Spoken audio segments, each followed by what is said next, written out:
જય શ્રી કૃષ્ણ મિત્રો, કેમ છો બધા? રિધાસ કિચનમાં આપ સૌનું સ્વાગત છે। તો આજે આપણે બનાવીશું ભરેલા રીંગણાનું શાક। તો ચાલો શરૂ કરીએ।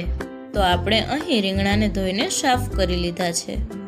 પછી આદુ, લસણ, મરચાં, સિંગદાણા અને ટમેટાને ટીચી લીધા છે। પછી તેમાં ચમચી ચણાનો લોટ, હિંગ, સ્વાદ અનુસાર મીઠું, મરચું, હળદર, ધાણા જીરું, ગરમ મસાલો, થોડું તેલ નાખી બધું સારી રીતે મિક્સ કરી લઈશું। પછી આપણે સાફ કરેલા રીંગણાને વચ્ચેથી કટ કરી લઈશું। ત્યારબાદ આપણે રીંગણાને સારી રીતે ભરી લઈશું। હવે એક કુકરમાં તેલ મૂકી તેને ગરમ થવા દઈશું।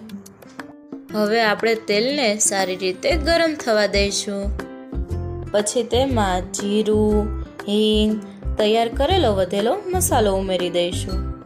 પછી તેમાં ભરેલા રીંગણા નાખીશું। પછી તેમાં જરૂરિયાત મુજબનું પાણી નાખી દઈશું। હવે આપણે રીંગણાને સારી રીતે મિક્સ કરી લઈશું।